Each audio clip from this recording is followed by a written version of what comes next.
Pour ceux qui se livrent à toutes sortes d'équilibrations ou d'inventions sur le rite guédé ou tout simplement sur la culture haïtienne, le vaudou, etc., cette vidéo est pour vous. Aujourd'hui, nous allons faire l'historicité de la fête guédé en Haïti et savoir comment vraiment ça se fait. Bonjour, bonsoir mes amours. J'espère que vous allez bien, que vous prenez soin de vous, que vous êtes déjà des super abonnés de Tout Savoir.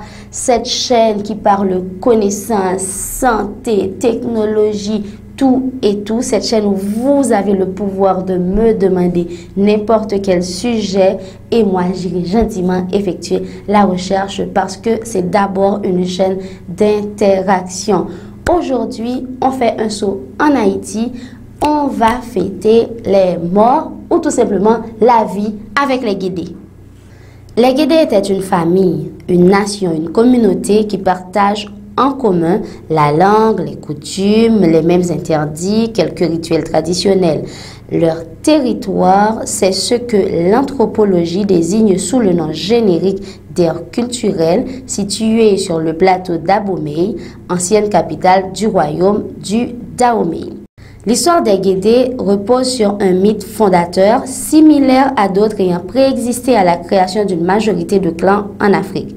Cette communauté, à l'époque, était frappée d'une calamité, une sorte d'épidémie. Les gens en mouraient quotidiennement et par dizaines. Comme toute nouvelle maladie décimant des contrées ou des communautés, aucun remède n'existait encore. Les médecins traditionnels étaient pris au dépourvu. On se rebattait sur des prières, des supplications aux divinités.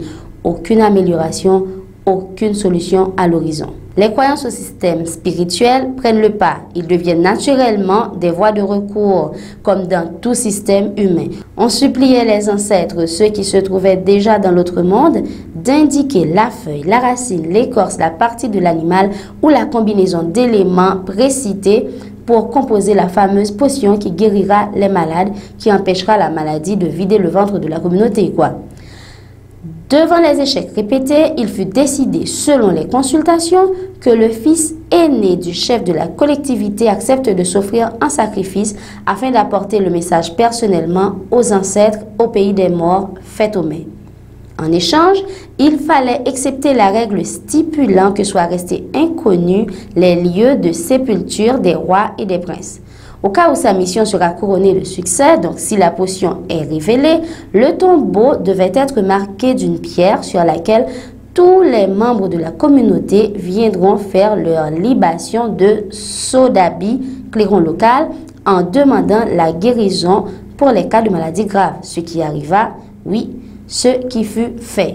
Ainsi a été le point de départ de ce rite couplé mort-vivant, vivant-mort, qui prit le nom du fils aîné Guédé et qui devint par la suite le nom du clan. Évolution des Guédés en Haïti.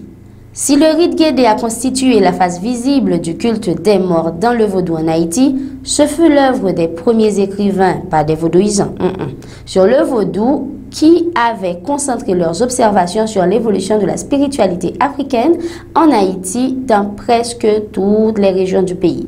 En Haïti, les Guédés sont la famille des lois qui incarnent le pouvoir des morts et de fertilité. Les esprits Guédés comprennent Guédé Doubié, Guédé Linto, Baron Samedi et Maman Brigitte, Baron Cimetière, Baron Criminel, Guédé Nibo, Guédé Fouillé, Guédé Loraille, Papa Guédé, Guédé Timalis, Guédé Plumage, Brave Guédé, Guédé Zaranien, Plim Nanchou, Pala de la Croix, Tipis la Croix, Jean-Simon Brutus, Déméplé, Guédé Fouillé, Tigédé, Guédé Waoué. Tous sont connus pour le rythme du tambour de la danse appelée banda. Et n'oubliez pas, si vous avez des Guédés pour allonger notre liste, dites-le nous en commentaire. Le Guédé a d'abord été une fête rurale populaire transférée progressivement dans les milieux citadins en Haïti. On assiste chaque année à une forte affluence d'individus dans les cimetières de la zone métropolitaine, particulièrement à Port-au-Prince et à Pétionville. À noter que ce dernier n'existe plus. Le même phénomène est également observé dans d'autres villes du pays. Tout compte fait, les fidèles catholiques et vaudouisants utilisent les cimetières comme espace d'adoration commun. Cependant, leurs présences respectives y sont nuancées par leurs motivations qui sont profondes et variées. Les uns vénèrent les saints et rendent hommage à des parents disparus, tandis que d'autres honorent le dieu de la mort. Il faut noter en outre que les cérémonies vaudouesques, danse loi en créole, sont célébrées tout au long du mois de novembre par des Ougans et des Mambo dans leur péristyle afin de vénérer et de remercier les lois pour leurs bienfaits et protections octroyées le long de l'année. Les couleurs embellissent le décor planté sous le déroulement des manifestations des Guédés. Alors la couleur traditionnelle est le noir et le violet. Le déguisement de Guédé Nibo est composé de 3 couleurs, le noir, le mauve et le blanc. Le Guédé Nibo est reconnu comme étant le protecteur des morts vivants. En possession, ils boiront ou se frotteront avec un mélange de clairin, rhum cru et de piment de chèvre. La fête Guédé est célébrée les 1er et 2 novembre. Les avantages accordés par le Guédé non remboursé à cette date seront vengés par la suite. Papa Guédé est le cadavre du premier homme qui soit mort. Il est reconnu comme un homme petit et sombre avec un chapeau haut de forme sur la tête qui aime fumer des cigares et manger des pommes. Papa Guédé est un psychopompe qui attend à la croisée des chemins pour ramener les âmes dans l'au-delà. Il est considéré comme le bon homologue de Baron Samedi. Si un enfant meurt, on prie Papa Guédé. On pense qu'il ne prendra pas une vie avant l'heure et qu'il protégera les plus petits. Papa Guédé a un sens de l'humour très grossier, une capacité divine à lire dans l'esprit des autres et la capacité de savoir tout ce qui se passe dans le monde des morts comme dans celui des vivants. Brave Guédé est le gardien du cimetière et le gardien du monde des vivants. Il garde les âmes mortes à l'intérieur et les âmes vivantes à l'extérieur. Il est parfois considéré comme un aspect de Guédé Nibo. Guédé Babako est le frère moins connu de Papa Guédé et il est également psychopompe. Son rôle est un peu similaire à celui de Papa Guédé, mais il n'a pas les capacités spéciales de son frère. Guédé Nibo est lui aussi un psychopompe, un intermédiaire entre les vivants et les morts. Il a été la première personne à mourir par violence. Il est donc le patron de ceux qui sont morts par des causes non naturelles, catastrophes, accidents, mésaventures ou violences. Il est le gardien des tombes de ceux qui sont morts prématurément, en particulier de ceux dont le lieu de repos définitif est inconnu.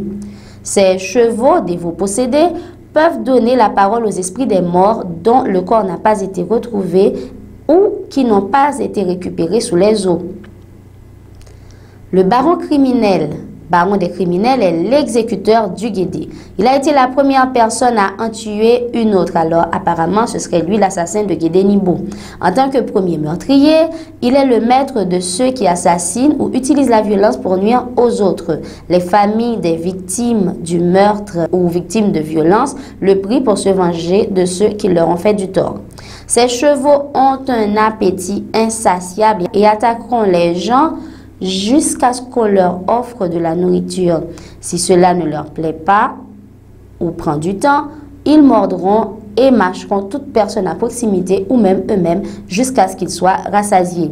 Il est syncrétisé avec Saint-Martin de Porres, peut-être parce que sa fête est le 3 novembre, le lendemain de la fête Guédé.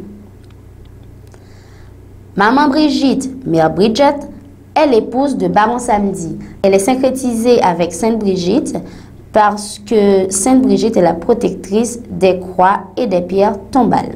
Guédé Mazaka assiste Guédé Nibo.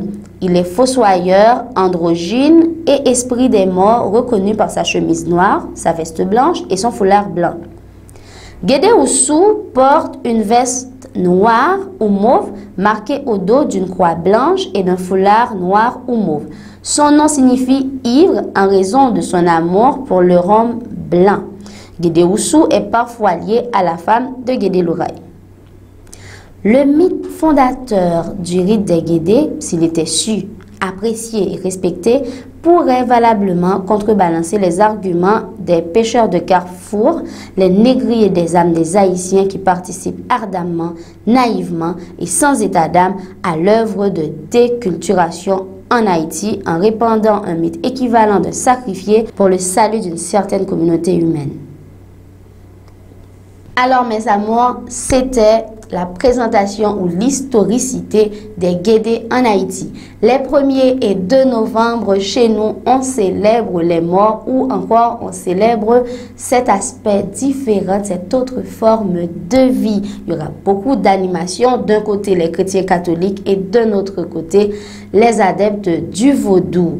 Et récemment, on a appris que le vaudou n'est pas une religion, mais un mode de vie. Si vous voulez en savoir plus, n'oubliez pas de me le demander en commentaire. Ça me fera vraiment plaisir de venir, de m'habiller en vaudou pour vous faire plaisir, pour le plaisir de vos yeux, et de parler de cet aspect caché et non caché de la culture haïtienne. À très bientôt. J'espère que tout cela vous a vraiment plu. J'espère que vous avez appris beaucoup de choses. Halloween Guédé sera pour vous l'occasion non seulement de vous recueillir, de penser à vos défunts et de célébrer la vie parce que nous sommes encore en vie. Prenez soin de vous, prenez soin de vos proches. On ne sait jamais quand est-ce qu'ils partiront. Alors n'oubliez pas de vous aimer et de vraiment prendre soin de vous. Aimez-vous d'abord et le monde le fera ensuite. Je vous laisse. Tcheméred Pamouli. À très bientôt. Abonnez-vous.